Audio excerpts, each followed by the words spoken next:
Halo guys, assalamualaikum warahmatullahi wabarakatuh. Jadi kali ini aku nggak bikin film pendek, nggak bikin vlog, dan nggak bikin short movie. Jadi kali ini aku mau nyeritain.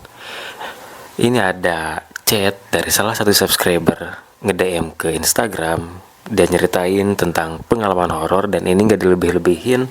Dan ini viewer bakal aku ceritain apa adanya. Oke, selamat menonton.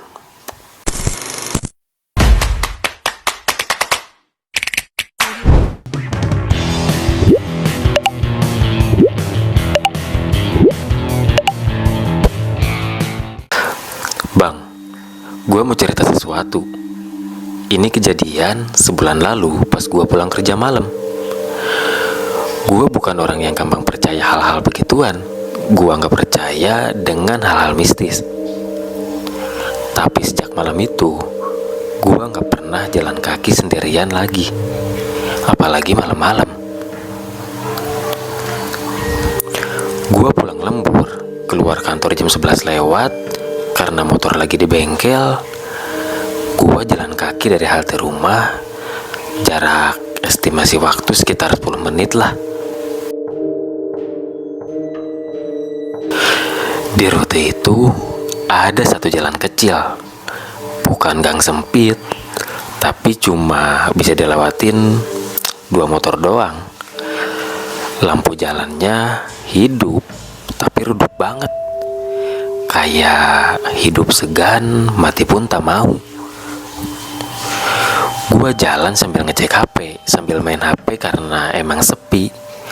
Awalnya biasa aja, sampai tiba-tiba gua ngerasa ada yang janggal. Biasanya jam segitu masih ada 1 atau 2 rumah yang nyalain TV. Tapi malam itu semua rumah hening. Dan semua rumah gelap, kayak nggak ada orang yang tinggal di situ. Gua mulai nggak nyaman.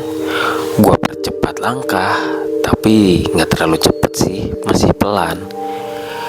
Dan di situ gua sadar ada suara lain. Awalnya gua kira itu cuma suara gema, atau mungkin cuma halusinasi gua aja. Tapi setelah gua coba berhenti, langkah itu juga ikut berhenti. Gua mulai panik. Gua nengok ke belakang. Sepi banget, gak ada orang sama sekali. Tapi gua ngerasa kayak ada seseorang yang ngikutin gua. Gua lanjut jalan, tapi langkah itu muncul lagi.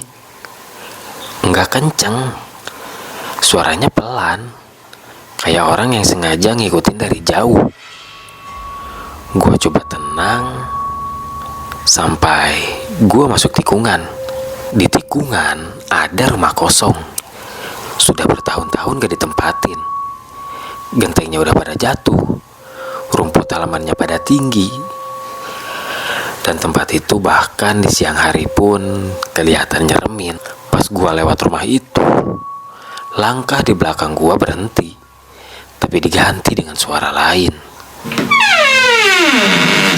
Kayak ada pintu rumah yang terbuka. Gua ngelihat ke rumah itu, dan dari celah pintunya kayak ada seseorang yang berdiri di dalam. Cuma siluet, tapi tinggi gede. Enggak gerak sih.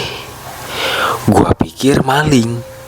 Tapi yang bikin gua merinding, siluet itu berdiri menghadap tembok, bukan menghadap pintu. Enggak tahu kenapa dia ngerasa sadar bahwa gua ngeliatin dia. Tiba-tiba siluet itu geser pelan-pelan, kayak dia muterin badannya lalu ngadapin ke gua. Gua nggak nunggu, gua langsung jalan cepet. Tapi gua nggak lari. Dan baru 5 langkah, suara pintu di rumah itu kebanting. Di situ gua nggak mau nengok dan gua jalan makin cepat. Tapi beberapa detik kemudian dengar suara lain. Krek, krek. Suara rumput diinjak. Cepat, berat, dan mendekat. Gua di situ lari beneran. Tinggal satu rumah lagi ke jalan besar. Begitu gua lihat lampu jalanan utama, gua tambah kenceng. Sampai akhirnya gua berhasil ke jalan besar. Ada motor lewat, ada yang jual gorengan, dan ada mobil. Di situ gua ngerasa aman.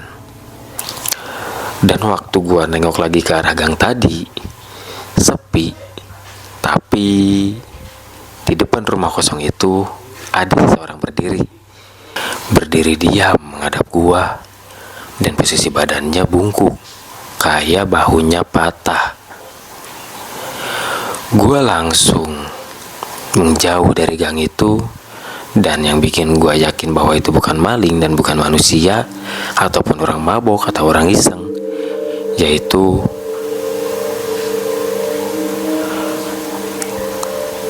dia nggak nyeritain sih di situ. Nah jadi gini bang, orang itu ngikutin gua tanpa suara, tapi bayangannya ada di tanah, bergerak lebih dulu daripada tubuhnya. Sampai sekarang tiap gue lewat jalan situ, bahkan siang hari, pintu rumah kosong itu selalu kebuka, kayak nungguin orang lewat lagi. Nah, yang merinding cok. Gue nggak tahu ini sosok apa, nggak tahu ini hantu atau apa, tapi jujur ini merinding banget. Kalau misalkan disebut orang, ngapain juga orang diem di rumah kosong malam-malam sendirian. Gila cok. Mungkin udah segitu aja. Merinding orang sebadan-badan sih lihat ini nyampe naik gini. Pulang kerja malah nyeritain hal-hal kayak gini. Oke lah, terima kasih sudah menonton. Kalau misalkan kalian pengen ngirim cerita horor, boleh chat Instagram Jisan Production. Buat kalian, mungkin aku bakal 1 minggu sekali bikin video kayak gini.